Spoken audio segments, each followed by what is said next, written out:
Y bueno, ante cualquier inquietud, comentario, no duden en intervenir. Y a ver, veamos a qué me refiero con esto, con esto de término cuántico, ¿no? Que ya han debido escuchar en estos años, en estos meses. No es que esté de moda, pero bueno, yo ya desde más antes del 2012, 2010, 2008, yo ya fui indagando esta área cuántica que es bien interesante, que está más abocado a lo que es la física, ¿no? Para podernos explicar el por qué nos enfermamos. Y precisamente a eso se resume la charla que les voy a dar en este momento. Ahí no quiere pasar mi diapositiva.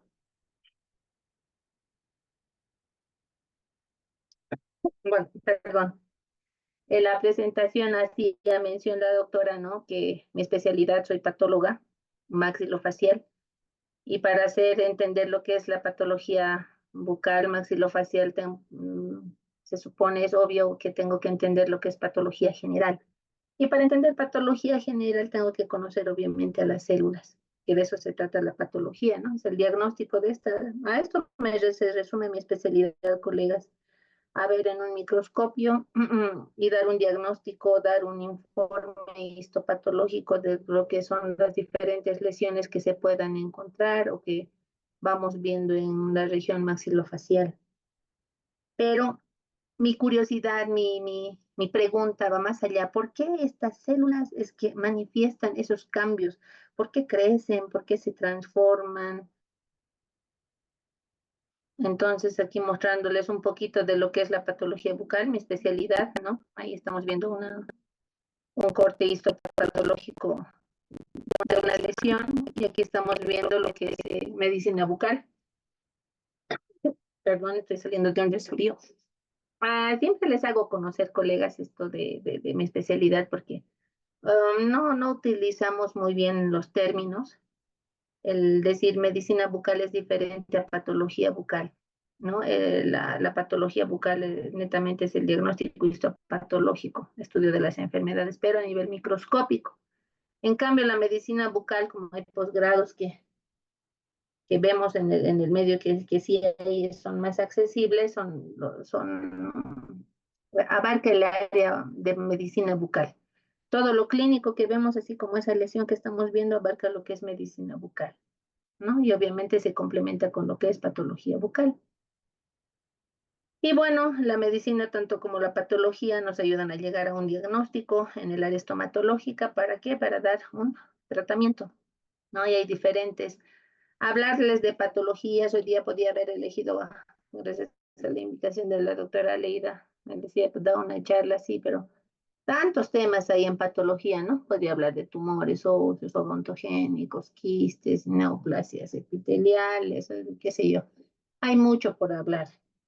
Mostrar casos, diagnóstico, tratamiento, diagnósticos diferenciales. Eso es lo que hay en la bibliografía, es lo que hay en la rutina también. Pero quiero ir más allá, como les digo, ¿no? ¿Qué sabemos de las enfermedades? Nosotros sabemos que hay condiciones patológicas que se manifiestan en forma de lesiones, que a la vez hay factores de riesgo. Hoy en día hablamos mucho de los factores de riesgo, ya no siempre de factores etiológicos, como antes los libros nos decían, factor etiológico, qué sé yo, de un fibroma, no trauma, por decir un ejemplo, y era así bien preciso. Hoy en día ya no. Cuando hablamos de etiología, hablamos incluso de epigenética, que ya va más allá todavía, ¿no? Va a hablar de modificaciones, es decir, entender al ser humano hoy en día está más complejo, y por eso tenemos que ayudarnos desde las especialidades que somos, entender por qué nos estamos enfermando. Como les digo, hablamos hoy en día mucho de los factores de riesgo, ¿no? De los factores etiológicos también. Hay factores etiológicos, sí, son pocas las patologías que tienen un factor etiológico específico. Generalmente son más los factores de riesgo que se manifiestan, muchas veces se suman y condicionan a que aparezca una patología. Entonces, Bueno, y ahí hablaríamos de muchos factores etiológicos, ¿no? Genéticos, traumáticos, alcohol. En el área de patología maxilofacial es así, son varios. Hablar de cáncer bucal nomás, ¿no? Decimos ya es multifactorial y tenemos que reunir todos estos factores. Y alguno tendrá pues preponderancia o algunos tendrán preponderancia que se sumarán y se manifestará en el paciente. Y, y bueno, ahí pasa, ahí está la manifestación a nivel de las células. Miren, aquí les muestro un campo microscópico de células epiteliales, obviamente bucales muy sanas, están bien bonitas, armónicas. No hace falta que sean ustedes patólogos para que se den cuenta, ¿no? Hay una armonía por ahí, las células, los estratos, y recordarán primer año, segundo año de la universidad de pregrado. Pero aquí ya vemos cosas que no están bien. Miren, las células ya se están transformando, hay alteraciones que llamamos factores displásicos, hay displasia celular. Y aquí ni que se diga en este otro campo microscópico, miren cómo en todo el espesor del epitelio, las células están displásicas, están transformadas, ninguna se parece a ninguna, ¿no? Hay pignosis, hay heterocromatismo, hay mitosis atípicas donde no debería estar, hay mitosis, hay un pleomorfismo nuclear, citoplasmático. Hay mucha alteración aquí ustedes, como ven, no se ve tan armónico como en este primer campo microscópico. Entonces, así aparentemente se inicia la patología. Pero a esta etapa todavía el paciente muchas veces ni siquiera le ha crecido nada, no ve y no acude. Cuando la manifestación ya es tan real, como ustedes están viendo a nivel microscópico, ya está manifiesta la alteración. Y se nota, se ve y es bastante, ¿no? Pero el paciente en esta etapa todavía no acude muchas veces. El paciente para acudir a la consulta al odontólogo, al médico, tiene que ver un abultamiento, tiene que haber dolor y recién acude. Entonces, o cambios de color, como en este caso, ¿no? Ahí vemos una candidiasis pseudomembranosa donde clínicamente la medicina bucal nos muestra esto. Ya la histopatología nos muestra esto. Evidentemente acá hay hifas de cándida, y sí, ¿no? Ya comprobamos con la tinción específica para candidiasis, como es la tinción PAS. Vemos, comprobamos, ¿por qué? Porque hay muchas lesiones blancas en boca. Si bien podríamos decir también candidiasis, podríamos confundir un lichen plano, una leucoplasia, una candidiasis, hablando dentro de lo más inocente, ¿no? Hay muchas lesiones que se parecen en mucho. Entonces, el diagnóstico histopatológico es muy importante. Eso para llegar al diagnóstico. Pero ahora mi interrogante, ¿por qué esta célula así tal cual la ven? Ahí como ven, se ve bonita aquí, miren, su núcleo, su citoplasma, aquí también su núcleo, su citoplasma. ¿Por qué tiene que alterarse? Aquí estamos viendo como que está invadida por estos como tronquitos que ven, que son las hifas de las cándidas. Sí, está, obviamente su ecosistema, todo su medio ambiente le está alterando. Pero, ¿qué hay más adentro de la célula? ¿Por qué tiene que alterarse? ¿Por qué permite que su metabolismo se altere? ¿Por qué permite llegar a tal punto que su núcleo se transforme, que cambie de forma, de tamaño, que su mitosis se altere? ¿No? Y así hay muchas lesiones en boca, desde las más comunes como son los fibromas, ¿no? Aquí estamos viendo fibromitas traumáticos, por ejemplo, que son muy comunes, eso es lo que estamos viendo en nuestro medio. Ya con visión patológica es bien frecuente, ¿no? Y la histopatología nos dice, claro, diagnóstico, esto es un fibroma. ¿Por qué? Porque estamos viendo abundantes fibras colágenas, todo lo rosado que ven son colágena, los puntitos que ahí ven, la gran mayoría son fibroblastos, entonces es un crecimiento anormal que se da en el organismo. Pero hay también lesiones sencillitas, ¿no? Desde unas lesiones ulcerosas, como vemos ahí, y hablar de úlceras, aftas, es otro tema que en otra oportunidad estaremos compartiendo, que pareciera sencillo diagnosticar, ¿no? Es una ulcerita, una afta, pero si vemos nomás la etiología, son 10 grupos que están dentro de lo que manejamos en patología. Hay 10 áreas de aftas para explicar una úlcera. Entonces, el tratamiento no es único, no es nomás decir, tu estómago está sucio y vamos a dar violetas de genciana. No se limita a eso, va mucho más allá. Pero igual, lo mismo, acá, ¿por qué se ha generado esta úlcera? ¿Por qué esa lesión de continuidad? ¿Por qué esas lesiones, esas células ahí, ese epitelio está discontinuo? Acá lo mismo, ¿no? Un afta, sencillito, algo pasó por ahí. Desde lo más sencillo hasta lo más severo, como vemos un cáncer ya bien manifiesto. Disculpen por la imagen, no me gusta usar mucho esa imagen, no, no olvidé sacarla. Pero ahí vemos un cáncer, ¿no? Bien manifiesto, ya obviamente con metástasis. Y en ambos cuadros, así de lo más sencillo a lo más complejo, obviamente tenemos que ver el estudio histopatológico, sí, pero ¿qué hay? Hay transformación, hay cambio celular, la célula no está bien en ninguno de estos dos casos. La célula está enferma, en este caso, en este otro caso, está alterado completamente. Entonces, ¿por qué? Miren, aquí les puse, ¿no?, una célula normalita y una célula cancerosa, y viendo el ejemplo, ¿no? Tomando como ejemplo la anterior imagen. Entonces, ¿qué quiero decir?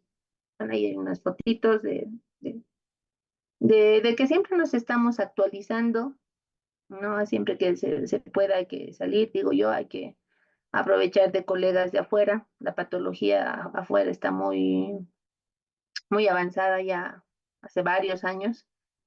Nosotros estamos iniciando recién, pero todo lo que se aprende también se enseña a nuestros estudiantes de pregrado. Esa es la intención, porque ellos ya tienen que formarse bajo otro, tiene que ser pues más actualizado, más modernizado, bajo otro contexto la formación, ¿no? En mi generación, por ejemplo, no había la, la, la, la remisión hacia el patólogo bucal, por ejemplo, ¿no? Conocíamos ortodoncistas, endodoncistas, pero patología bucal no había, pero ahora sí. Entonces hablamos de referencia y contrarreferencia que estamos ya empezando a trabajar.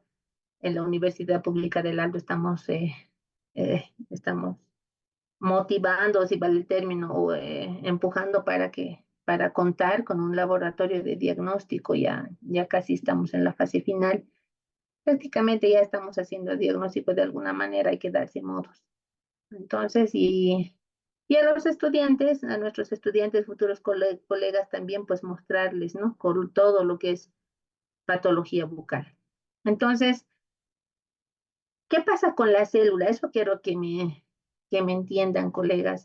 La célula, ¿qué decíamos? ¿No? Es la unidad estructural, anatómica y funcional genética del organismo.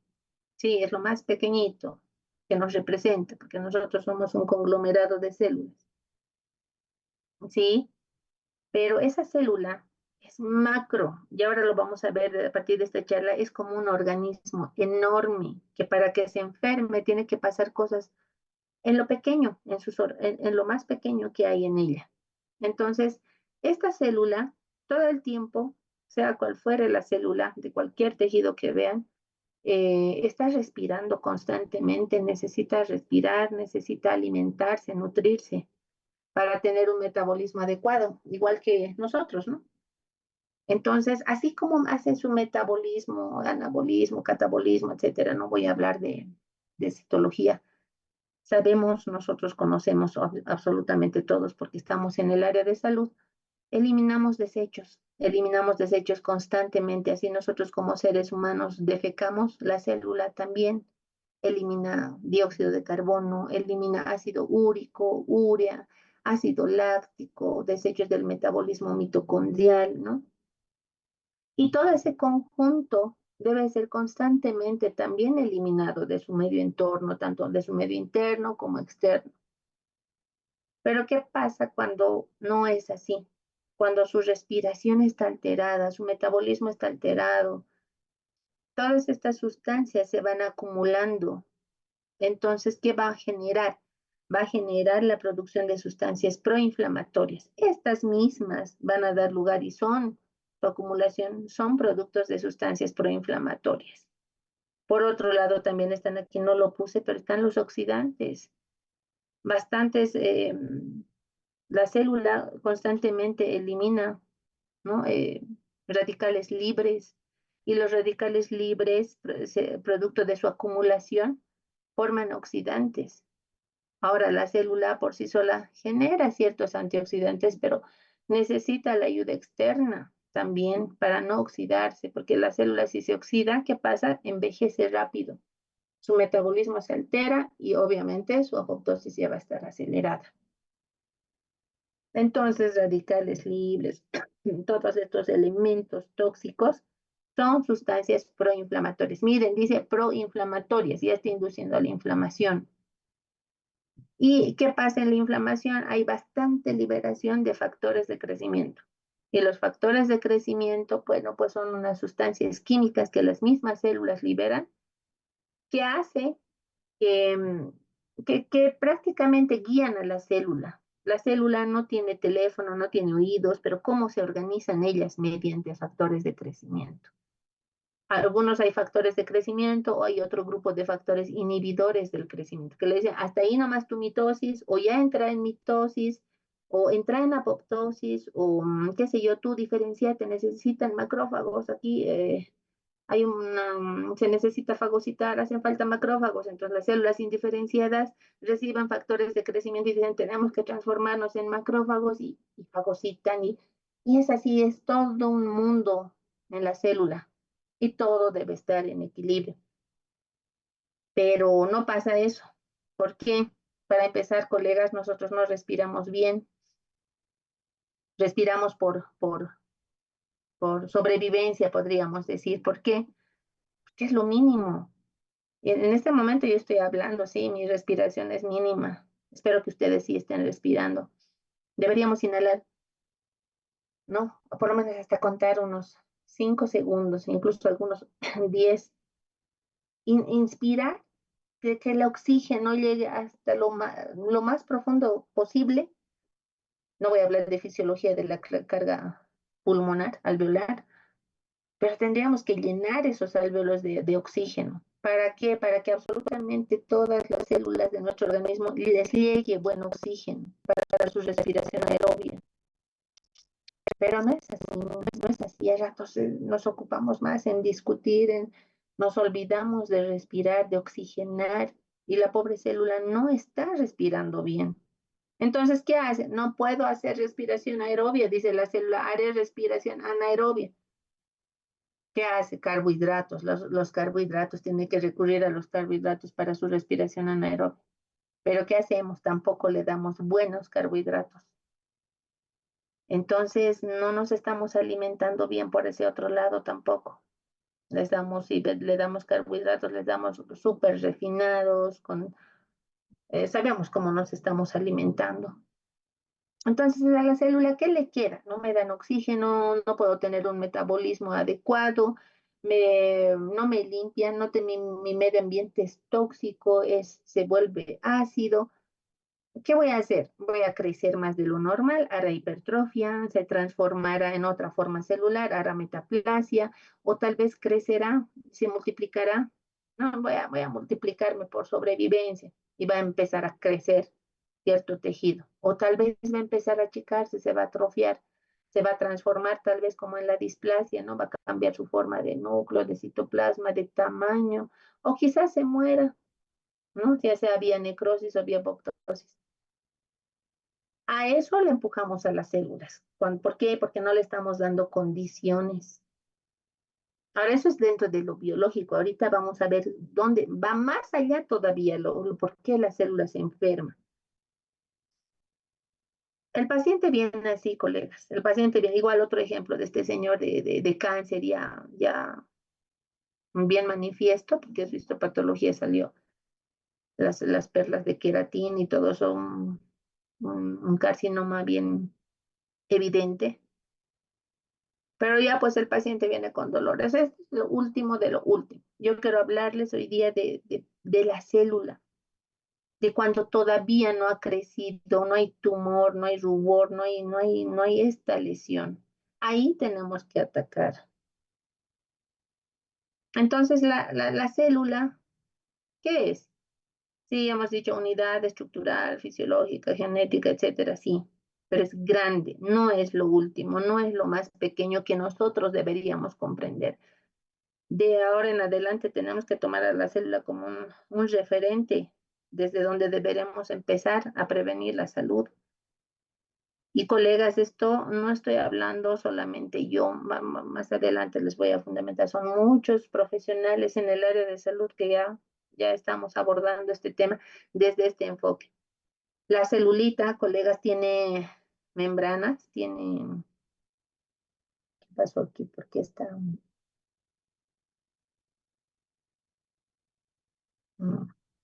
Ya, alguien me rayó. La cuestión es que la célula tiene membranas, tiene fosfolípidos en sus membranas, ¿no? Membrana citoplasmática, membrana nuclear, organitos membranosos, ya. Eso hemos llevado. Hay fosfolípidos ahí adentro, ¿sí? Hay capa de fosfolípidos. Entre los fosfolípidos hay proteínas y las proteínas a su vez están compuestas por aminoácidos. Miren, estoy yendo de lo más pequeño, ¿no? A más pequeño. Y los aminoácidos a su vez están compuestos por partículas y las partículas por moléculas y las moléculas por átomos y llegamos a la materia, somos materia, efectivamente, eso ya sabíamos hace tiempo. Y lo más pequeñito de la materia era pues para nosotros los átomos, pero hoy en día no. Con la física cuántica, a partir del 2012 ya conocemos a los quarks, que son la estructura más pequeña de la materia. Así se la conoce. Gracias a la física cuántica hemos llegado a descubrir esto. ¿Y qué son los quarks? En resumidas cuentas, sí, yo quisiera que ustedes lean un poquito más a partir de si en algo les pincho sus conceptos que tenían hasta ahora. Les invito a que lean. Los quarks son partículas, podríamos decir, o elementos eh, los más pequeños de la materia que están en constante dinamismo, no son quietos, no tienen una posición fija, no, los físicos no han podido determinar un lugar estático de los quarks, todo el tiempo están en movimiento. Entonces, para todo el tiempo estar en movimiento tiene que haber un espacio. Enseguida les voy a hacer entender un poquito esta parte, es bien interesante. Y los quarks, al estar tan inquietos por todo lado, en constante movimiento, todo el tiempo están generando energía. Y vamos a revisar un poquito esta parte, aunque quizá les parezca un poco aburrida, pero cuando yo entendí desde este punto de vista, dije, realmente no estoy perdida, no estoy equivocada, y lo que estoy pensando, lo que quiero hablar y cómo se fundamenta esto, tiene su esencia científica. Entonces, nosotros, colegas, como personal de salud, ¿qué hemos aprendido o qué aprendemos? Todos los avances en la ciencia, la odontología, medicina, siempre en base al método científico, ¿no? ¿Qué es método científico? Y les puse un apuntito, ¿no? Metodología para obtener conocimientos que caracteriza a la ciencia. ¿Consiste en qué? Observación, la medición, análisis, hipótesis, comprobación de la hipótesis, etcétera, ¿no? Y nuestras investigaciones, los artículos que siempre, mediante el cual nos vamos formando, ha sido por años y años el método científico. Y el método científico considera pues al cuerpo como materia. Pero hoy en día, con la evolución y revolución de la física cuántica y la dinámica cuántica, que no solamente esto queda ahí, también hoy en día ya hay de la economía cuántica, ya se habla de la química cuántica, ¿no? Pero no voy a hablar de eso, sino más bien de la física, la dinámica cuántica, que no es reciente, colega, teórico, que explicaba la ley de la radiación en un cuerpo negro, un tipo de discontinuidad de energía cuando se choca un cuerpo, ¿no? Asociada a una ley física. Einstein también, por 1905, avanza la senda de Planck y inserta de manera mucho más radical la cuantización energética en el seno de la física. Ahí se determina, ¿no? Rutherford, por ejemplo, habla del átomo como la unidad más pequeña de la materia. Y ahí está el átomo con sus órbitas, ¿no? De electrones que van saltando a una órbita más interna. Y para mantenerse estables, estos electrones deben saltar a una órbita más interna, recordarán la física, y para mantenerse estables. Y ahí es donde quedan radicales impares, ¿no? Los radicales libres que luego se manifiestan en el organismo, que les dije que los radicales libres son nocivos, la acumulación. Y resumiendo un poco, quiero ir al punto, vamos a resumir los principios fundamentales de la física cuántica. Y para eso tengo que mencionar a estos señores. Un primer principio dice, por ejemplo, el elemento estructural básico del universo no es la materia, sino la energía. Y eso ya venía diciendo desde de Broglie, ¿no? Físico francés. Todos estos señores que les voy a ir mencionando no son cualquier estudioso, diríamos, en el área, no son físicos, premio Nobel. Y gracias a Broglie, por ejemplo, ¿no? El estudio del espectro electromagnético que nosotros vemos, la onda, cómo la energía se propaga a través de onda de vibración, con sus mesetas, sus valles, etcétera, con sus frecuencias. Y de todo este espectro electromagnético, solamente una parte es la luz visible que nosotros vemos. Lo que nos rodea, la materia que nos vemos a través de un espejo, todo lo visible es una pequeña parte de este espectro, porque el resto no lo podemos ver. Rayos X que están por acá más abajo no lo vemos, frecuencia modulada, amplitud modulada, no podemos ver, solamente lo percibimos mediante el oído. Las microondas tampoco, ¿no? Entonces la radiación ultravioleta, etcétera. Todo este espectro electromagnético no es visible a nuestra simple vista, excepto la luz, que va de 0,2 a 0,8, ¿no? Dentro de la escala del espectro. Entonces, toda esa energía, colegas, y eso ya estaba dicho desde hace mucho, mucho, mucho.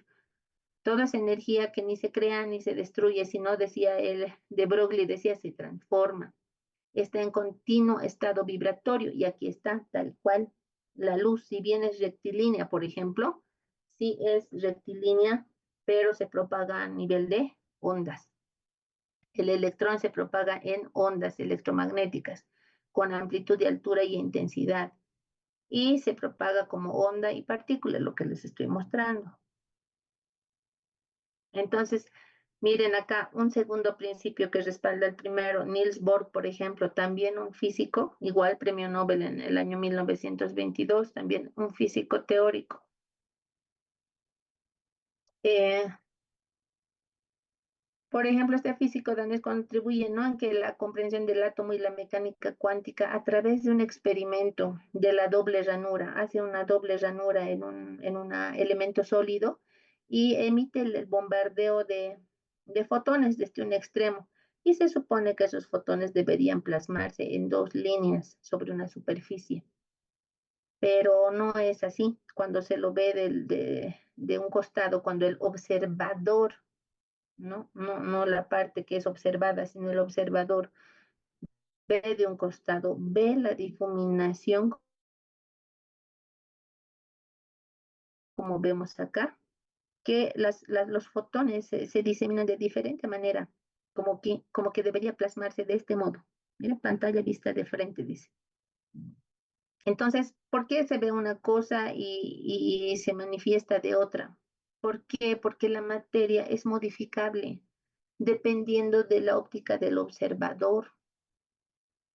Es amplio este tema, quisiera que lo indaguen, es bien interesante también comprender cómo el humano podría modificar la manifestación de la materia. Entonces, el segundo principio dice, ¿la conciencia puede transformar la energía en materia? Sí, porque lo puede colapsar, lo puede condensar. Entonces, nosotros tenemos injerencia sobre la materia, sí, porque por eso hablamos que somos co-creadores. En esta parte es un tanto delicada, ha sido muy delicada por muchos años porque la religión no permite que nos digamos o llamemos al ser humano co-creador, porque eso es solamente divino y no puedes profanar a Dios, etcétera, etcétera. Pero yo no estoy para hablar de religión, sino en esencia de lo que es de lo que ya debemos saber sobre la materia. Entonces, al ser la materia energía modificable, el observador a través de la conciencia puede condensar y colapsar la energía. Por lo que nos contradecimos, miren, aquí dice con el método científico. ¿Qué dice el método científico? El humano solo observa, no podemos modificar. Pero entonces la física cuántica ya nos contradice, porque es evidente cómo a través de este experimento se comprueba que el observador puede modificar la manifestación de la materia.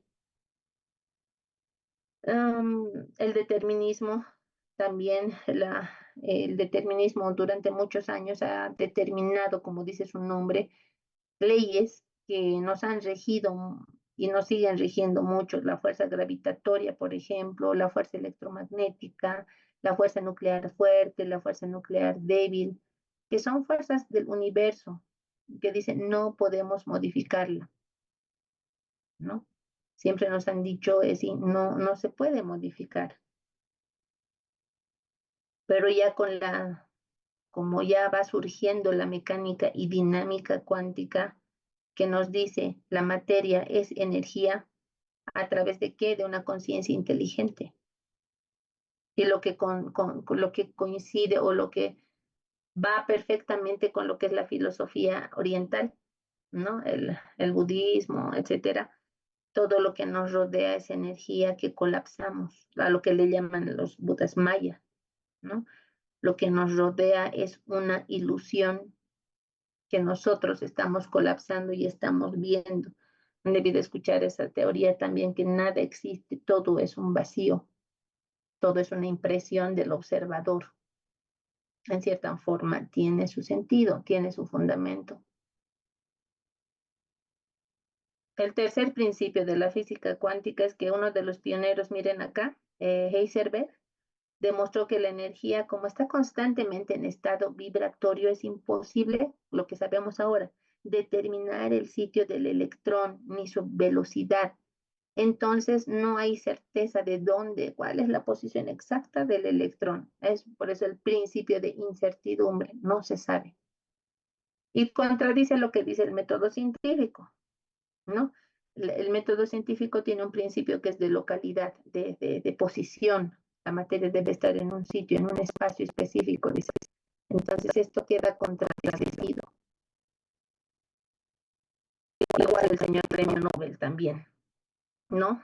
El cuarto principio, miren, colegas, el entrelazamiento cuántico. Ya voy a llegar a la quinta y luego vamos a charlar un poquito más, porque es que las células se enferman. El entrelazamiento cuántico, este principio me encanta porque ¿qué dice? Hay una transferencia de la información independiente del espacio y del tiempo. Esto ¿quién respalda? La teoría de Einstein, de Rosen, de Podolsky, todos físicos, que dice un grupo de electrones.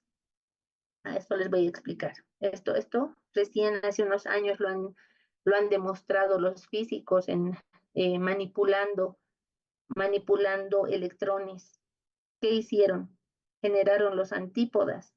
¿A qué se refiere eso? Han agarrado una masa de electrones, así en palabras sencillas, agarraron una masa de electrones en un laboratorio, los han separado, porque se supone que todos esos electrones hacen una sincronía en materia, no son una sola cosa, deberíamos decir, ¿no?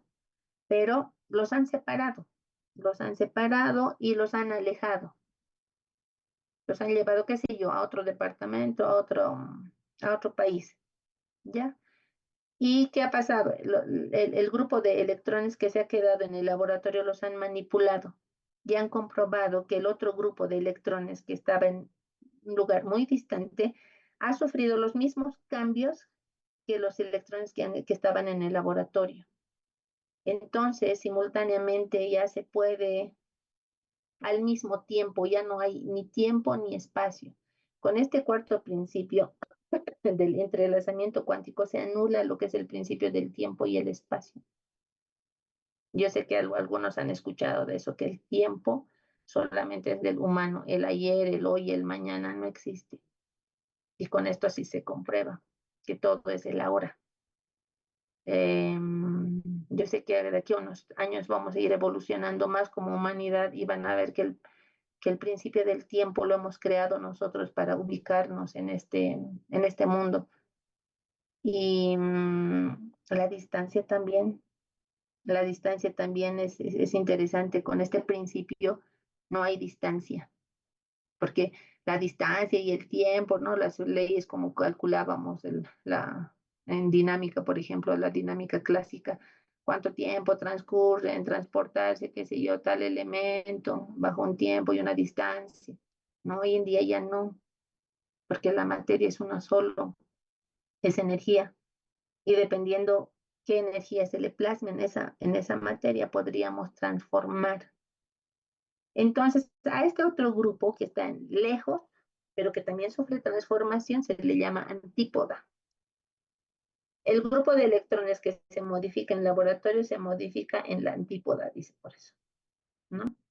Transferencia de información. Con esto ya los físicos están abriendo grandes proyecciones porque dicen, tanta corrupción hoy en día y tanta manipulación, ¿no? Imagínense aplicar esto a la economía, ¿no? Entonces, todos los movimientos económicos que se hagan a través de la informática, que se hagan en un determinado lugar, lo pueden ver simultáneamente en diferentes partes del mundo.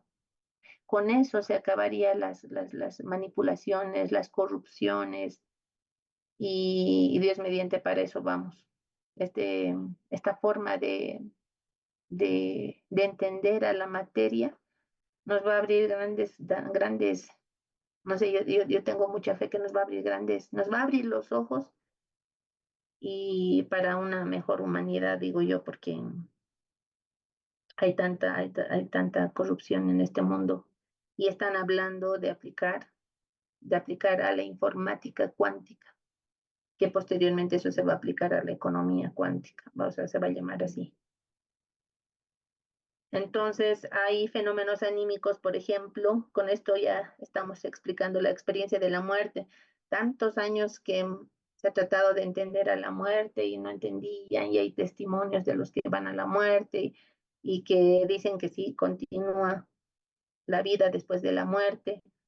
Y aquí está, la física cuántica ayuda a explicar eso, la telepatía, cómo es que pueden comunicarse, qué sé yo, los gemelos, o mentalmente yo podría plasmar una idea o lo que digo se plasma en realidad.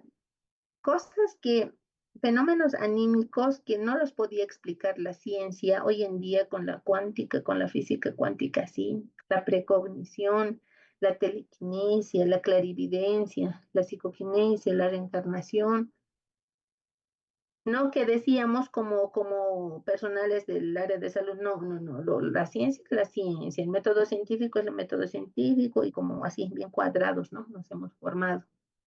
Pero hoy en día no podemos seguir así de cuadrados porque es evidente cómo la ciencia está evolucionando.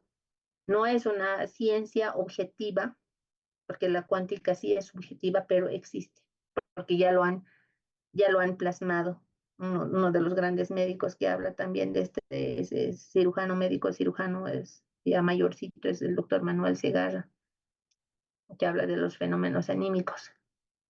El quinto principio, Stephen Hawking, ¿no? Físico, que nos dice el tiempo no es lineal, ¿no? El método científico, pasado, presente y futuro, no los hemos creado nosotros para entendernos un poco más, ¿no? En este mundo, pero el tiempo es lineal, es más, es helicoidal. Ustedes van profundizando un poco más, van a comprender sí que el tiempo va en forma, en espiral, es ascendente, ¿no? Por eso dice circular, de ahí entra la dinámica cuántica. que nosotros podríamos intervenir en diferentes momentos en nuestra vida, en el aquí y en el ahora. Entonces es bien interesante cómo tus heridas del pasado podrías sanarlas ahora. Y eso no, eso es de la psicología, de los psicoterapeutas, decían, no, pero no, hoy en día prácticamente todas las áreas con entender a la física cuántica se unen. Y eso existe, ¿no? Tenemos traumas de niños y que vamos arrastrando durante toda la vida, pero que llega un momento en que hay que sanar, hay que anular eso. Y lo hacemos aquí ahora. ¿Por qué? Porque no existe el pasado ni el futuro. Entonces, miren esta tablita de comparar, para comparar método científico con física cuántica. El método científico hace una muerte, habla de la muerte, que es física del organismo, se ocupa de las leyes de la naturaleza, radica o se fundamenta en una física objetiva, ver para creer, en otras palabras, que es materialista, causa-efecto, causa, ¿no? Causa y efecto, causalista, por eso objetiva y realista. Sí, está bien, está bien. No digo que deberíamos anularlas, porque así nos hemos ido entendiendo como seres humanos, ¿no? Así nos hemos ido explicando todo nuestro ciclo evolutivo y a lo que hemos llegado ahora gracias al método científico, y está bien. Pero ahora que nos toca, colegas, complementar nuestros conocimientos y entendimientos de lo que soy, de por qué me enfermo a través de la física cuántica, porque que tengo que entender que soy una energía persistente, dinámica. Eso es el ser humano, esa es la célula. Y se basa en una física subjetiva, que no se ve. Sí es subjetiva porque es ultra microscópica, ¿no? No es realista. Se mueve entre la probabilidad entre la onda y la partícula, ¿sí? Porque la energía es vibratoria, es modificable, es modificable. A ver, un momentito, voy a ver aquí un ratito. Se me colgó un ratito, por favor, de la física cuántica. Del quinto principio estábamos hablando, ¿no? A ver si lo ven ahí. Repasando entonces, del tiempo decíamos, ¿no? El quinto principio, todos conocemos a este gran físico, que dice él menciona que el tiempo no es lineal, sino es helicoidal, circular, solo hay presente. Entonces, todo lo que estamos hablando, estamos bien sustentado, colegas, ¿no? Decíamos, miren, entonces tanto la física cuántica como el método científico son válidos. Nosotros tenemos que aplicarlas ambas, se complementan, no se anulan, ¿ya? Entonces, por eso es que les fui mostrando esos principios. Ahora, de que el método científico tiene limitantes, sí, tiene muchas limitantes porque solamente se limita a la materia. Y cuando hablamos de mente, de la onda, de la energía, de los pensamientos y sentimientos, los recuerdos, ¿no? La psicología, la filosofía, la religión, eso lo decían, no, eso es para la religión, para la metafísica, etcétera. Pero hoy en día ya no, ya al entender lo que es la materia, lo que es, cómo se transforma la energía, la física cuántica tranquilamente fundamenta y articula estos dos aspectos, la ciencia y la conciencia, la materia y la espiritualidad. Entonces es bien interesante cómo hoy en día ya sí podemos unirlo todo. Bueno, de los fenómenos anímicos ya les había hablado, ¿no? Materia, energía. Eh, son, repasando método científico y física cuántica, ¿a qué hace referencia? Método científico, ¿por qué es tan objetiva? Porque lo podemos ver, tocar y palpar, porque es energía, sí, pero de baja frecuencia. Yo soy una energía de baja frecuencia, por eso que a través de su pantalla ustedes me están viendo con color, con forma. pero no están viendo mis otros cuerpos, por ejemplo, mi aura, ¿no? Que es un campo electromagnético que yo tengo a mi alrededor, que no lo ven. Bueno, tal vez mis respetos si hay alguien que lo ve, pero ahí está la física cuántica, que es materia también, pero es en alto grado de vibración y que seguro tiene un color, ¿no? Entonces, todo es energía. Son extremos de una misma situación, método científico y física cuántica. Para hablar de mecánica cuántica, es bien interesante. Me he leído yo libros, como les digo, no reciente, cuando no se descubría todavía el bosón de Higgs, antes del 2012, que era el eslabón perdido para los físicos, para poder explicar la materia, por qué es que se hace masa, los electrones, cómo es que se hace masa. No podían explicar, por eso les decían la partícula divina para el eslabón perdido, y el 2012 lo descubrieron. Entonces, la telefonía, la informática, la resonancia magnética, la tomografía, todo esto es mecánica cuántica. No es que recién nos están viniendo como nueva era, ¿no? No, esto ya lo manejábamos desde hace mucho. Si ustedes revisan algunos de estos libritos, yo empecé así, porque física nunca me ha gustado. Sí le entendía un tanto, pero no, nunca me ha gustado. Pero para empezar a entender lo que es física cuántica, sí hay que leerse. Entonces, colegas, es un nuevo paradigma al cual estamos entrando, ¿no? De ahí que decimos y entendemos que lo sólido es vacío, sí, porque lo sólido es energía también, pero que hemos dicho con baja densidad vibratoria. Por eso es que siento que no, más mi densidad no la puedo atravesar. Pero si yo tuviera y vibrara en una alta energía vibratoria y atravesara la materia sabiendo que son partículas en constante dinamismo, que están inquietas, tranquilamente podría atravesarlo si mi frecuencia vibratoria lo permitiera. Pero como estoy bien condensada, no me permite y me choco y me choco. Entonces, por eso ahí está, por eso es que no está equivocado, lo sólido es vacío. Sí, tiene razón. Somos energía que podríamos tranquilamente atravesar. Entonces, ¿dónde queda lo omnipresente? En la eternidad, la eternidad del aquí y el ahora. Lo omnisciente, lo consciente, en la intuición que sí tenemos nosotros. Somos omnipresentes como seres humanos, somos omniscientes como seres humanos y somos también omnipotentes como seres humanos porque tenemos esa capacidad de co-creación. Teóricamente, por rojito lo puse, podemos demostrar presencia divina para quienes tienen su divinidad o creen en Dios, en los seres humanos, ¿sí?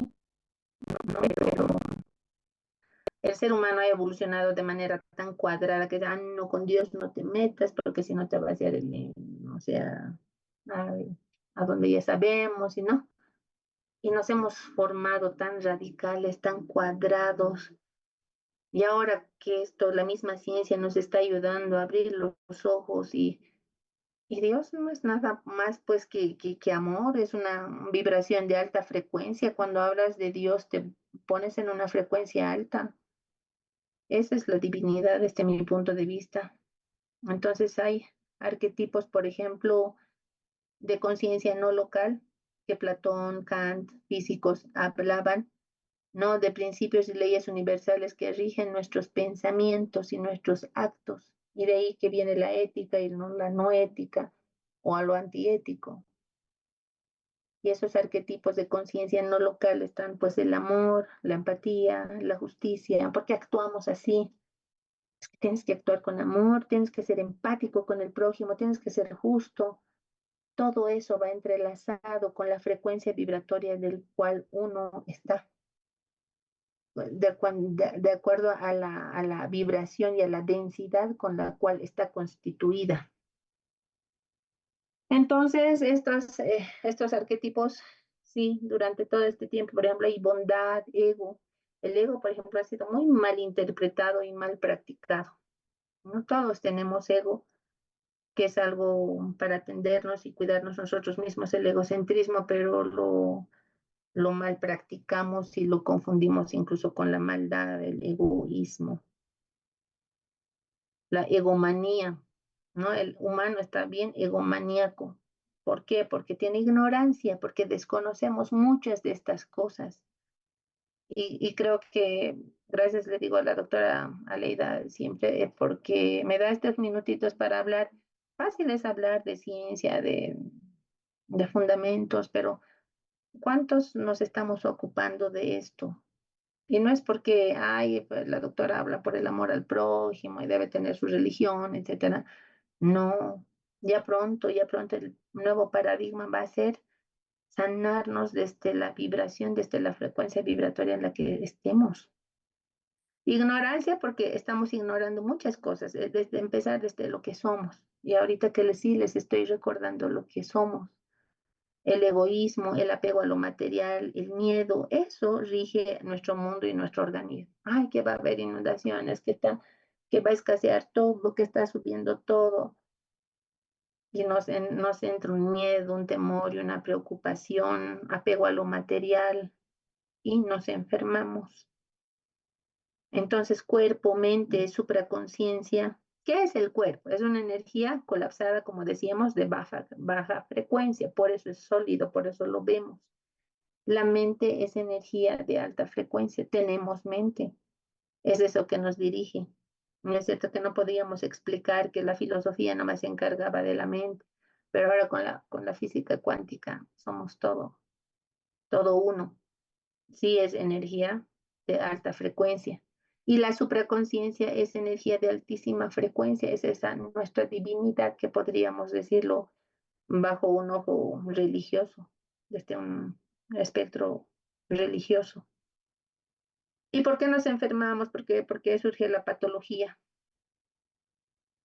Porque el origen, y aquí miren lo que decían antes, desde Galeno, mencionaba, Galeno mismo ya hablaba que todo el origen de la enfermedad estaba en lo mental, en la transformación de la mente. Lo mental condiciona lo biológico. El estrés está tal cual. En todos los libros de patología hoy en día actuales dice factor etiológico, estrés, estrés, estrés, siempre está el estrés. Y el organismo lucha o se prepara. ¿Qué es el estrés? Es un estado de alerta, de lucha, de prepararse, estar a la defensiva, el estrés. ¿Por qué? Porque que te estresa, que te preocupes, que llores, que te victimices, todo eso. La envidia, la maldad, el egoísmo, todo eso nos estresa, colegas, y a nuestros pacientes, obviamente. Todo el tiempo hay una respuesta, quieren hablar de la parte biológica, todo el tiempo hay una respuesta neuroendocrina, los dos sistemas que regulan todo nuestro organismo biológicamente, sistema endocrino y sistema nervioso. Entonces, cuando hay ese estado de estrés, de baja frecuencia, estoy llorando, me afecto porque otros problemas siempre me pasan a mí, me victimizo y hay una respuesta neuroendocrina, como dice, de liberación de adrenalina, noradrenalina, catecolaminas y toda la carga hormonal que hace que se active el simpático y el parasimpático en contralucha, ¿no? Simpático y parasimpático, recordarán anatomía como esas dos equiparan para mantener al organismo en homeostasis. Y toda esa lucha, pues, de tratar de compensar, agota y cansa al organismo. Y eso, ¿cómo se manifiesta? Mediante arritmias en el corazón, espasmos coronarios, altera el metabolismo, trastornos digestivos, y ahí están las gastritis, úlceras gástricas, alteraciones del metabolismo, los carbohidratos, encima que mal nos alimentamos. A nivel cerebral no podemos dormir, estamos preocupados, que mis deudas, que la comida de mañana, que mis pacientes, etcétera, que mi pareja, ¿no? Y todo eso, colegas, nos inmunodeprime. Ya voy a acabar, unos minutitos más, por favor. Todo eso. Entonces, aquí está origen mental, sinónimo de inmunodepresión. Y yo les digo, si lo ponen a la práctica, realmente sí. Quieren luchar contra la enfermedad de un simple resfrío. Yo caí hace unos días y caí feo, pero porque me he dejado, diría, ¿no? Porque además antes he estado batallando uno dice, me estoy oxigenando bien, me estoy oxigenando bien, estoy desayunando, debo desayunar mis, qué sé yo, mis proteínas, mis carbohidratos, mis lípidos, todo lo ideal. Pero la parte emocional, de que alguien te riña, te discuta o te acusen de algo que no es, algo injusto que te pasa, que te acusen de cosas así, ya, son todos los días estamos frente a esas situaciones y nos inmunodeprime, queramos o no. Y hay que ser realmente, hay que ser muy conscientes para decir esto no me va a afectar, estoy bien, no me va a afectar en mi frecuencia y les aseguro que mantendrán una salud. Entonces, para mantener una salud celular, ¿no es cierto? O sea, para no enfermarnos tenemos que hacer, mantener una salud celular y para mantener la salud celular, una salud energética, con todo lo que hemos hablado, lo físico, lo ambiental y lo mental. Y hoy en día no me van a dejar mentir la epigenética, cómo está fundamentando las causas del origen de la enfermedad también. Mi abuelo ha tenido cáncer, mi papá ha tenido cáncer, yo voy a tener cáncer. No, la epigenética te dice no, los factores ambientales pueden tener una modificación genética, pueden hacer que no siempre la parte genética se manifieste. Entonces todo eso hace desde cómo tú veas al mundo. No, como seres humanos no debemos dejarnos verlo como problemas, como dolor, sino más bien como aprendizaje y oportunidades. Entonces es completamente diferente a cómo ya podríamos reaccionar ante ciertas circunstancias. Experiencia cercana a la muerte, hay gente que tiene miedo al morir, a enfermar, y eso nos inmunodeprime, ¿no? La meditación nos ayudaría mucho al ubicarnos en cuanto a lo presente, todo es aquí y todo es ahora. Las grandes crisis existenciales, los problemas medioambientales que hay, ¿no? Los problemas de autoconocimiento, ¿qué soy? ¿A qué he venido? Sí, soy un cirujano dentista, especialista en tal cosa, sí, pero ¿cuál? ¿A qué he venido en esencia? ¿Qué soy? ¿Para qué estoy en este mundo? ¿Por qué estoy interrelacionando con los familiares que tengo, con el esposo? ¿Por qué siempre me tocan los esposos que tengo, las esposas que tengo? ¿Por qué? ¿No? Facilito es buscar la parte víctima, pero no decir Doctora por qué. Dori. Doctora Carla, ya, es la última Doctora Dori, diapositiva. realmente es apasionante. Creo que este tema va puro para mucho más allá. Ha despertado bastante inquietud también eh, Sí, en esta perspectiva, ¿no? Y en esta nueva manera de ver, ¿no? La percepción de todos nosotros y lo que sí. puede afectar a nuestro yo interior, ¿no? Interesante, doctora. La vamos a Sí. comprometer, doctora, porque creo que el tiempo ha sido insuficiente para poder explicar y poder transmitir todo ese conocimiento, esa vivencia que usted tiene como especialista, doctora. No sé si, Exactamente, muchas gracias, doctora. La epigenética es otro mundo que no lo vamos a hablar, pero me voy a ir con una última diapositiva, porque a eso iba. La gracias, biología doctora. cuántica, la epigenética, miren, no lleguemos a esto, no dejemos que nuestros pacientes se enfermen así. Tenemos que mantener una salud oral. Obviamente no solamente somos boca, somos todo lo sistémico y ustedes no me van a dejar mentir. Muchas veces el paciente viene a contarte tus problemas al consultorio. Y desde ahí tenemos que empezar a sanarles, ayudarles también a manejar la parte de la nutrición, la parte emocional. Que la física cuántica nos explica todo. Yo les invito a que, por favor, hay mucho por hablar. Miren los libritos que por aquí les muestro, léanlos. Puede que no se crean todo lo que digo, pero miren, estos artículos de cáncer, sobre todo, ya están hablando de física cuántica. Entonces, no, miren, hay fotitos, solamente les muestro de artículos que están mostrando cómo la cuántica, la mecánica cuántica está influenciando en la salud celular. Y bueno, les quedo muy agradecidas nuevamente a todo el comité. Bueno, ahí están algunos enlaces, pero muchas gracias. Entonces, empecemos a promocionar salud desde la base celular, la parte energética, que lo es todo. La parte energética somos nosotros, energía es Dios, energía es amor y todo radica ahí. Entonces, qué sencillo había estado la respuesta para no enfermarse. Gracias, doctora Carla, muy amable por los minutitos. Ya en otro momento estaremos interrelacionando con comentarios, con experiencias tal vez. Gracias a Exacto, todos. doctora. Muchas gracias. Sin duda, un vasto conocimiento en el área que es su especialidad, doctora, agradecidas y comprometida además, doctora, para nuestras próximas jornadas a través de, sea este equipo de gestión, sea otro. Entonces, agradecerle, doctora, y un voto de aplauso para usted, que haya pasado un lindo día del odontólogo y seguimos Sí, festejando en el mes del hay que seguir odontólogo. festejando. A todos los colegas también un Ujú. saludo. Vamos a dar la bienvenida. Doctora, Corazón. la despedimos con un abrazo fraterno, doctora, que tenga un lindo mes y damos la bienvenida a nuestra siguiente disertante, que es la licenciada Magíster Tania Quintanilla. Ella es licenciada en Nutrición y Dietética de la Universidad Mayor de San Andrés, magíster en Seguridad Alimentaria y Nutrición de la Universidad Mayor de San Andrés, con diplomados en nutrición pediátrica, experiencia profesional, trabajó en proyectos de desarrollo en salud, educación y seguridad alimentaria disciplinarios para el programa.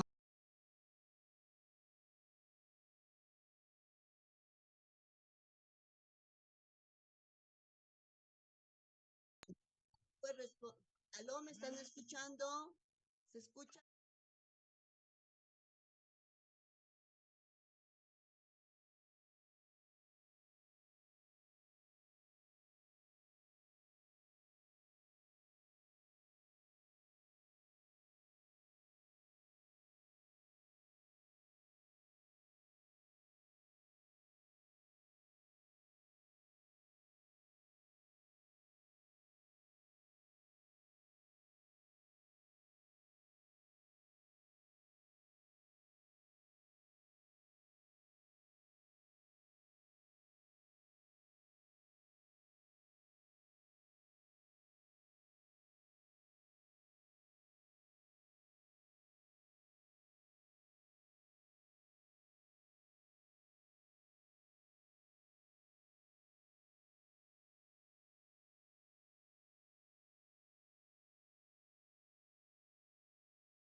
De la iniciativa Amigos de la Madre y la Niñez.